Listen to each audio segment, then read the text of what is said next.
देखिए, इसके जरिए कोई मैसेज साफ साफ है कि स्वच्छता प्रत्येक व्यक्ति के जीवन में का एक बहुत ही उपयोगी पार्ट है। स्वच्छता से कई चीजों से छुटकारा पाया जा सकता है। कई तरह की बीमारियां गंदगी के कारण होती हैं, कई तरह की समस्याएं पैदा होती हैं, कई तरह की महामारी फैलती है। तो अगर स्वच्छ रहेंगे तो उन सब से छुटकारा मिलेगा। और आदरणीय प्रधानमंत्री जी ने जो स्वच्छता अभियान चलाया उसके पीछे उद्देश्य भी यही है कि स्वच्छ रहिए। स्वच्छ रहने से सुंदर भी दिखता है और आपको भी लाभ है। अब ये व्यापक तौर पर पूरे देश में ये होना चाहिए।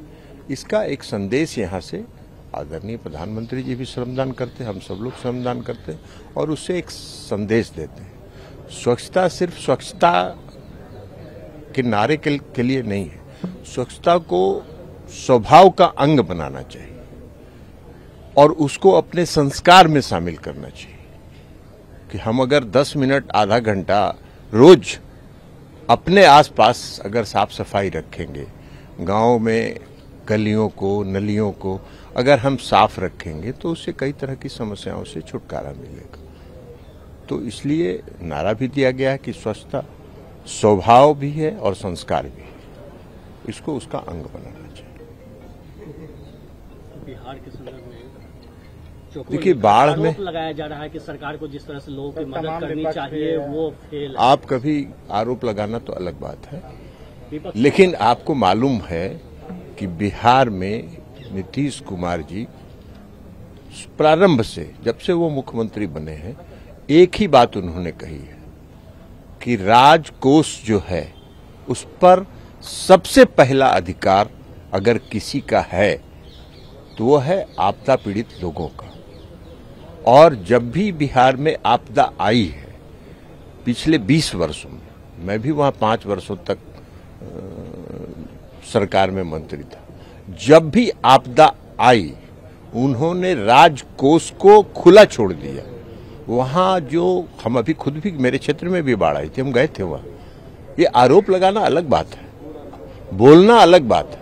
हम वहां गए थे, वहां जो कम्युनिटी किचन चल रहा था उसमें मुख्यमंत्री के आदेश पर एसओपी बनाया हुआ है उन्होंने कि जो भी कम्युनिटी किचन में और कैंप में आएगा उसको महिलाओं को कपड़ा, पुरुषों को कपड़ा, बच्चों के लिए कपड़ा, सबको एक एक थाली, एक एक लोटा, एक एक ग्लास दिया जाएगा। वो उसी में भोजन करेंगे।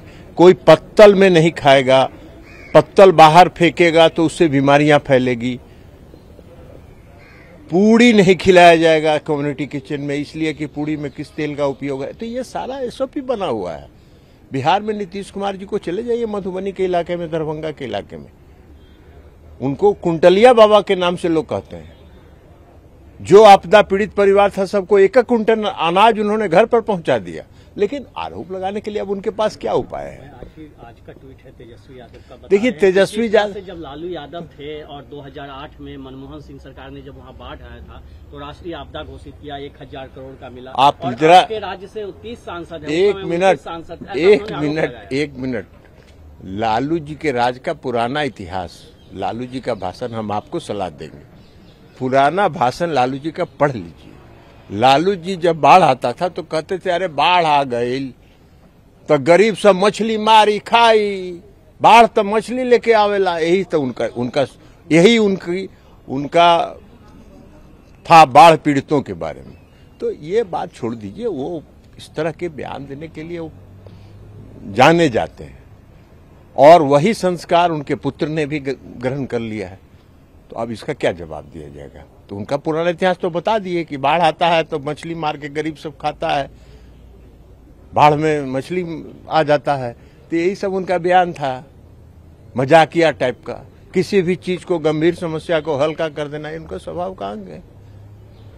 और एक आखिरी सवाल, राहुल गांधी ने आरोप लगाया है कि हरियाणा को प्रधानमंत्री ने बेरोजगारी का केंद्र बना दिया है। देखिए, राहुल गांधी जी के किसी बात का कोई जवाब देने का मतलब नहीं है।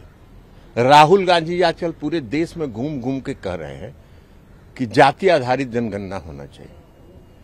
भाई हम लोग भी कुछ दिन INDI में थे, हम लोगों ने प्रस्ताव दिया था बॉम्बे की मीटिंग में, मुंबई की मीटिंग में और बेंगलोर की मीटिंग में कि देश में जाति आधारित जनगणना कराया जाए, इसका प्रस्ताव पारित करिए। क्यों राहुल गांधी चुप थे? किसके दबाव में चुप थे? श्रीमती ममता बनर्जी के दबाव में चुप थे। अब आज उनको बड़ा समझ में आ रहा है। बिहार में नीतीश कुमार जी ने जाति आधारित जनगणना कराई, एक उनका दिखा दीजिए जिसमें उन्होंने कहा हो कि बहुत अच्छा काम हुआ है। नहीं, तो वो इस तरह के वो भी पप्पू है, उनमें गंभीरता नहीं आई है, मैच्योरिटी नहीं आई है, परिपक्वता नहीं आई है। तो परिपक्वता नहीं आई है तो जो मन में आता है वो बोलते हैं। अरे आप अगर विरोधी दल के नेता हैं, आप देश की जो विपक्ष की सबसे बड़ी पार्टी के नेता हैं, तो अपने में परिपक्वता लाने का प्रयास करिए।